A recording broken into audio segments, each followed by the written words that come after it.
2 kali operasi hidung, tetapi tetap miring juga. Apa yang harus dilakukan? Setelah 2 kali operasi masih tetap miring. Masih bisa dikerjakan nggak? Dan tulang rawan atau pakai tulang iga, semuanya pakai tulang. Apakah bisa bengkok?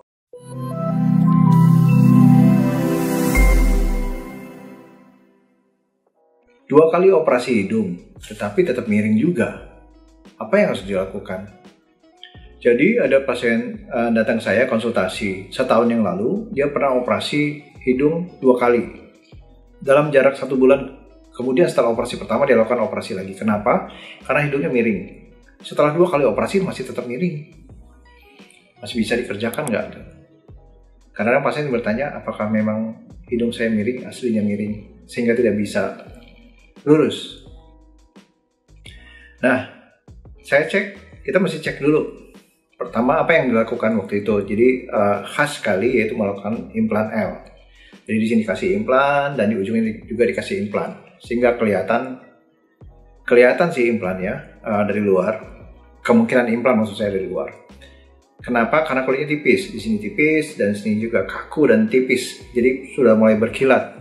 Tanda-tandanya kalau kulitnya tipis yaitu gampang sekali merah, apalagi kena sinar matahari atau kalau kecapean itu gampang sekali merah. Nah, tidak ada masalah lain, hanya hidungnya miring ke kanan. Jadinya implannya miring. Sebenarnya hidungnya belum tahu kita miring apa enggak, tapi implannya miring ke kanan. Jadi seakan-akan hidungnya itu miring. Nah,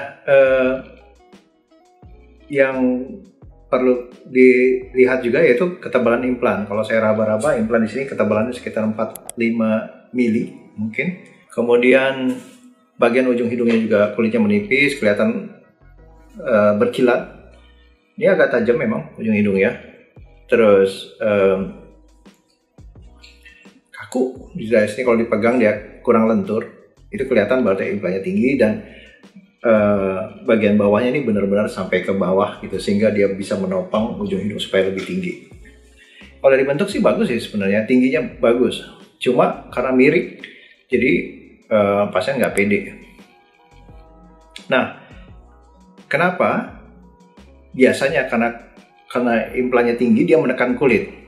Makin lama kulitnya makin tipis. Tapi kulit juga ada batas elastis, jadi kalau ditekan, dia akan tekan balik penekannya, sehingga akan miring ke kiri dan ke kanan. Apalagi kalau implan tuh dari ujung sini sampai ujung sini. Karena kita biasa animasi mulut, ketawa, nguap, mingkem, ini ujungnya akan bergerak. Kalau ujung bergerak karena nyambung ke atas, jadi atasnya kadang-kadang sering ikutan miring. Nah, jadi nggak cuma bawah dan atas juga ikut miring. Jadi gimana caranya? Implannya harus kurangin, ketinggian harus kurangin. Jadi kita harus ngerti batasan kulit. Jadi nggak bisa dipaksa. Pada saat lakukan tindakan, kita mesti lihat kulitnya udah tension belum, udah ketat belum, sudah mulai berkilat belum. Kalau berkilat berarti ketinggian mesti dikurangin. Kadang-kadang pasien mau tinggi. Jadi ada pasien juga tanya ke saya, dok, kalau kita operasi, mendingan kelihatan operasi atau enggak? Karena kita udah lakukan operasi tapi tidak kelihatan operasi, jadi buat apa operasi? Buat apa operasi?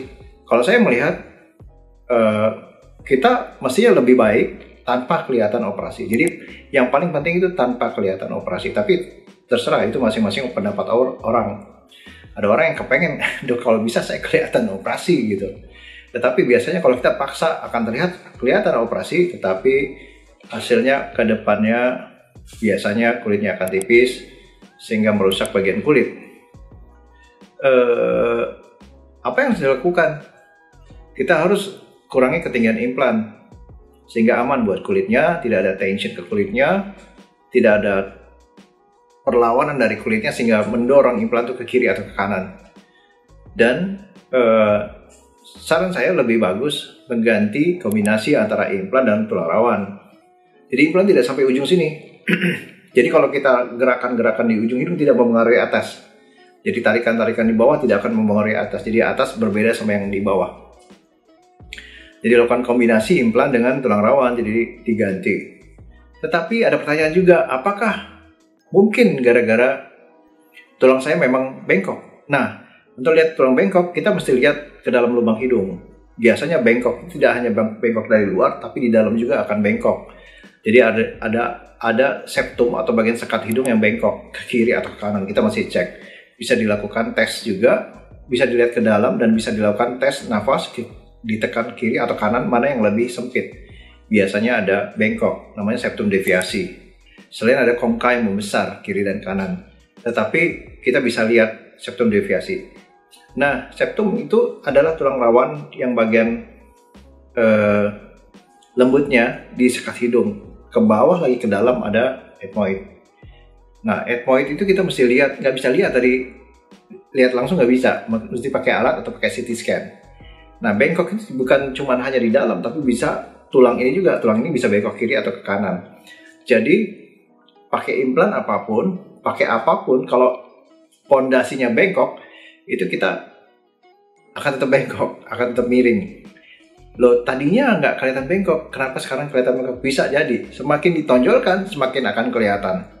Tadinya nggak terlalu kelihatan miring, bukan nggak ngeh itu miring, tapi setelah ditonjolkan, diberikan ketinggian, makin kelihatan itu miring. Makanya, kalau septum deviasi, kita bisa cek dengan CT scan, kita bisa cek ke septumnya, kita bisa cek juga tulang-tulangnya apakah miring atau tidak. Nah, jadi mesti dicek juga, apakah karena itu. Kalau septum deviasi, tulangnya miring, jadi harus memperbaiki tulangnya. Sekarang kalau kita lakukan tindakan implan dan tulang rawan, atau pakai tulang iga, semuanya pakai tulang, apakah bisa bengkok? Nggak pakai implan? Bisa, tetap bisa bengkok. Apa yang terjadi? Yang terjadi biasanya pada masa penyembuhan. Karena kita lakukan modifikasi dari tulang aslinya. Tulang asli itu kiri dan kanan ada cartilage, lower lateral cartilage namanya. Lower lateral cartilage itu dimodifikasi, ditengahkan, kemudian diberikan penyanggah pakai cartilage, pakai tulang rawan juga. Kalau itu penyembuhan kurang bagus, dia akan bergeser ke kiri atau ke kanan. Jadi penyembuhan juga menyebabkan risiko miring ke kiri atau ke kanan.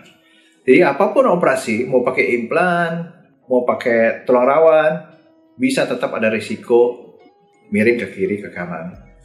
Jadi tidak simetris itu adalah risiko dari operasi. Kalau saya mau operasi tapi saya nggak mau miring, saya rasa kita harus siap gitu ya. Jadi kalau memang risiko operasi itu tidak simetris, kemudian perdarahan, infeksi itu risiko. Jadi tidak bisa saya mau operasi tapi tidak mau risiko, nggak bisa. Jadi harus siap dengan risiko. Nah, gimana caranya untuk mencegah itu?